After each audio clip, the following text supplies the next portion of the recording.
बिस्मिल्लाहिर्रहमानिर्रहीम। अस्सलाम वालेकुम नाजरीन, आपका मेज़बान रिजवान अहमद नए यूट्यूब चैनल रिजवान्स इनसाइट्स के साथ हाज़िर खिदमत। आज का मेरा मौजू नौजवानों के लिए है, उन नौजवानों के लिए जो तालीम से फ़ारिग होकर नौकरी के इरादे से घर से निकलते हैं और मुख्तलिफ़ जगह इंटरव्यू देते हैं। तो इंटरव्यू में कामयाब ना होने की क्या वजूहात हैं या वो कौन से फैक्टर्स हैं जिसकी वजह से अच्छी तालीम होने के बावजूद वो इंटरव्यू में सक्सेसफुल नहीं रहते और इंटरव्यू में वो नाकाम हो जाते हैं। तो आज हम उन फैक्टर्स को डिस्कस करेंगे। इसमें मैंने दो तरीके से इसको कैटेगराइज किया है। सबसे पहले तो वो चीज़ें हम डिस्कस करेंगे कि इंटरव्यू पे जाने से पहले किस किस्म की हमें तैयारी करनी है, और फिर दूसरे पोर्शन में हम डिस्कस करेंगे कि वहाँ पहुँच के इंटरव्यू के लिए हमें किस तरह अपने आप को प्रेजेंट करना है। सबसे पहले तो आप ये समझ लें कि अगर आपके पास कोई इंटरव्यू का लेटर आया और जिसमें डेट और टाइम आपको मेंशन किया गया है कि इस डेट पे इस पोजीशन के लिए आपको इंटरव्यू के लिए आना है, तो आप सबसे पहले उस कंपनी के मुतालिक मालूमात हासिल करें कि वो कंपनी किस चीज़ की है, क्या काम करती है, और उसके अलावा उस कंपनी की सर्विसेज बिज़नेस में है या मैन्युफैक्चरिंग बिज़नेस में है।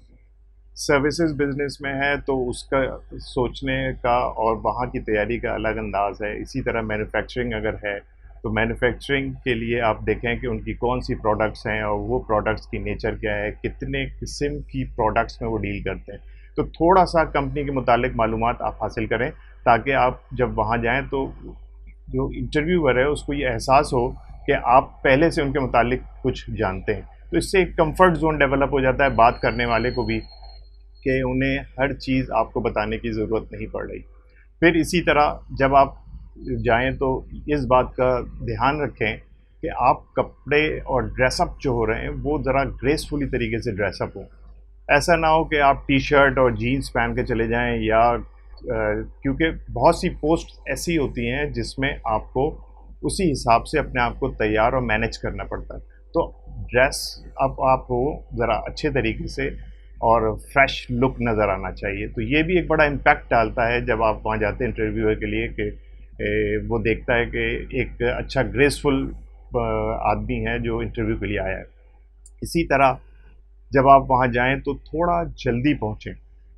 जल्दी पहुँचने का ये फ़ायदा है कि इससे आपकी पंक्चुअलिटी का उनको अंदाज़ा होता है कि ये जो इंटरव्यू के लिए आया है आदमी, तो ये पंक्चुअल है, टाइम का पाबंद है, टाइम को वेटेज देता है, और इसके अलावा टाइम मैनेजमेंट है इसके पास कि उसको पता है कि जी घर से ऑफ़िस का फ़ासला कितना है, किस तरह उसको टाइम मैनेज करना है और टाइम पे ऑफ़िस पहुंचना है। तो ये वो चीज़ें हैं जिनको आपको यकीनन फ़ॉलो करना है ताकि आपका इम्प्रेशन अच्छा पड़ सके। क्योंकि इंटरव्यू जो है वो असल में होता तो 15 मिनट, 20 मिनट, आधे घंटे का है, मगर उसी आधे घंटे में आपने इम्पैक्ट डालना होता है इंटरव्यूअर पे, एम्प्लॉयर पे, ताकि वो उस आधे घंटे में आपको बड़ा पॉजिटिवली असेस कर सके। इसी तरह जब आप जाएँ तो आपके पास जो सीवी या रिज़्यूमे आपने उनको फॉरवर्ड किया था उसकी 1 या 2 कॉपियाँ आपके पास हों, और इसके अलावा पेन, एक राइटिंग पैड या कोई भी 2-3 पेपर्स आप अपने साथ रखें, ताकि अगर कुछ नोट करना हो या कहीं कोई लिख के आपको देना हो तो आपके पास अपना पेन मौजूद हो, आपको माँगने की ज़रूरत ना पड़े। ये भी एक अच्छा इंप्रेशन होता है कि वेल प्रिपेयर्ड है, जो भी कैंडिडेट आया है वो वेल प्रिपेयर्ड है, उसको पता है कि किन-किन चीज़ों की ज़रूरत पड़ सकती है, तो वो प्रिपरेशन के साथ आया है।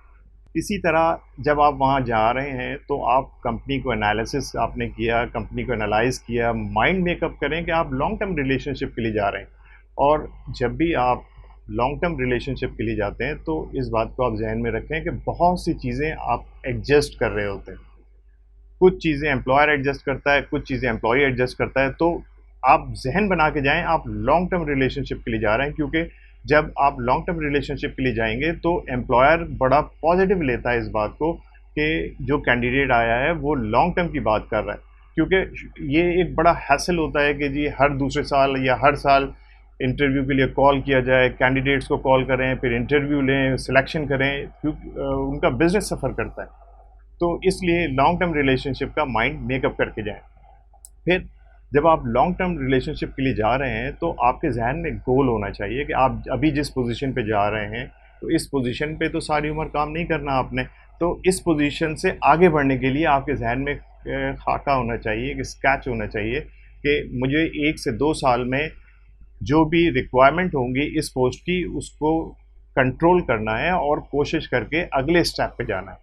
तो अपना प्लान आप बनाएं कि जी विद इन 5 इयर्स आप कहाँ स्टैंड कर रहे हैं, विद इन 2 इयर्स आप कहाँ स्टैंड कर रहे हैं, और इनिशियली आप किस तरह डिलीवरेबल्स को प्लान करेंगे। तो ये सब चीज़ें थोड़ा सा एक स्केच बना के जाएं, क्योंकि अगर इंटरव्यू के दौरान आपसे अगर उन्होंने डिस्कस किया इन सब चीज़ों को कि जी आप क्या सोचते हैं, आप आएंगे तो हमें किस तरह बेनिफिट्स होगा, तो ये सब आप माइंड मेकअप कर लें, जहन में पॉइंट्स जमा कर लें कि आप वहाँ पर आराम से बता सकें, आपको बहुत टाइम ना लगे कि आप सोचने में बैठ गए कि भाई अब अच्छा ये सवाल किया है तो अब इसका क्या जवाब हो। तो इससे उनको अंदाज़ा होता है कि कैंडिडेट प्रिपेयर्ड है और जो सवाल हम पूछ रहे हैं उसके पास जवाब मौजूद है, तो एक पॉजिटिव इम्प्रेशन होता है।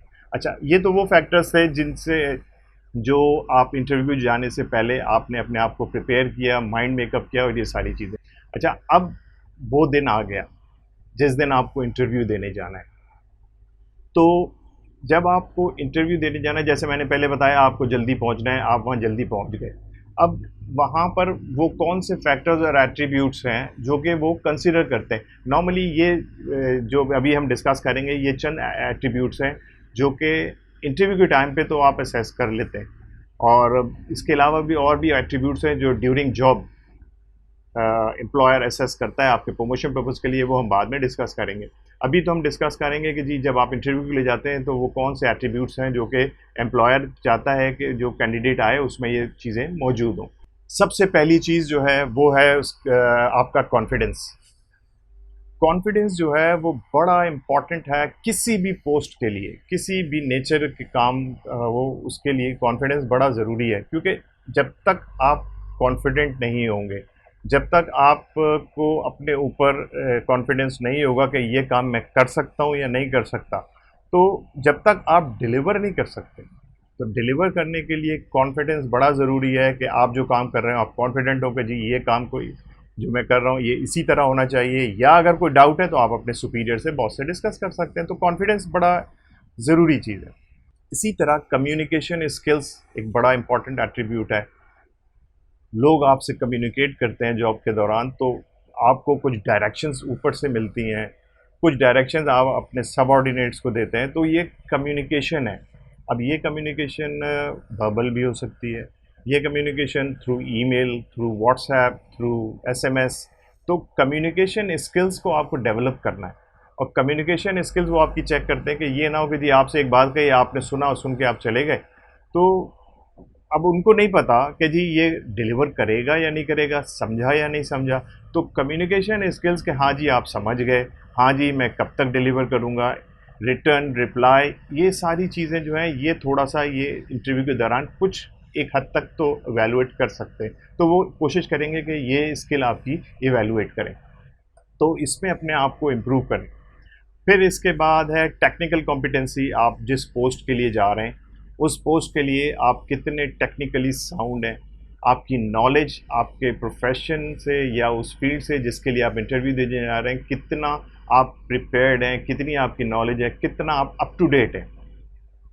टेक्निकल कॉम्पिटेंस के लिए ये बड़ा इंपॉर्टेंट होता है कि आप जिस फील्ड में उस फील्ड की लेटेस्ट नॉलेज आपके पास होनी चाहिए, क्योंकि कंप्यूटराइजेशन है, इंटरनेट है, तो इंफॉर्मेशन बड़ी तेज़ी से मूव करती है, तो आपको अपडेट रहना बड़ा ज़रूरी है। स्पेशली जब आप इंटरव्यू के लिए जाएं तो उस वक्त तो बिल्कुल आपको अपडेट होना चाहिए अपनी फील्ड में और अपनी टेक्निकल एक्सपर्टीज से रिलेटेड सारी इंफॉर्मेशन से।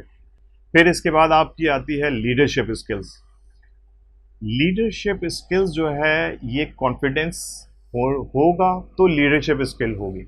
अगर आप शेकी हैं, थोड़ा सा डाउट्स हैं अगर आपके अंदर, तो लीडरशिप स्किल आपकी जो है वो भी थोड़ा सॉफ्ट हो जाएगी और आप मैनेज नहीं कर पाएंगे अपनी टीम्स को। तो लीडरशिप स्किल की वजह से आपकी टीम जो है वो आपके ऊपर रिलाई करती है, और आप अगर खुद स्ट्रांग होंगे, आपकी लीडरशिप स्किल्स अच्छी होंगी, तो आप अपनी टीम को मैनेज कर सकेंगे।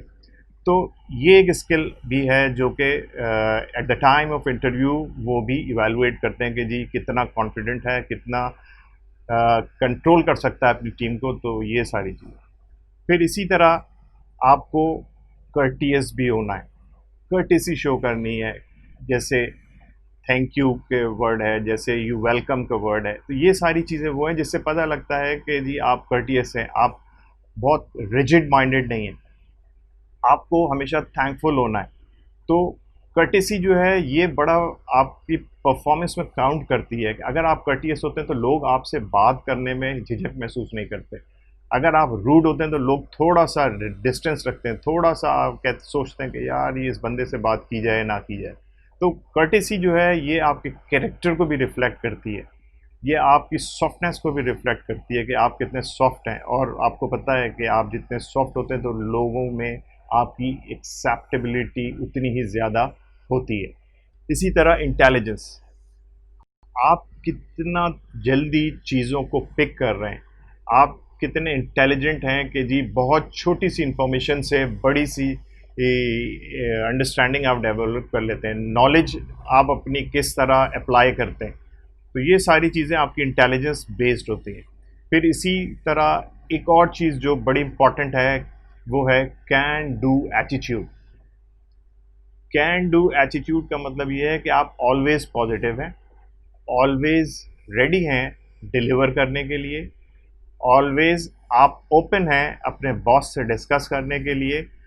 कैन डू एटीट्यूड आपकी परफॉर्मेंस में एक पॉजिटिविटी लेके आता है कि जी आप पूरी कोशिश करके किसी भी असाइनमेंट को डिलीवर करने की कोशिश कर रहे हैं।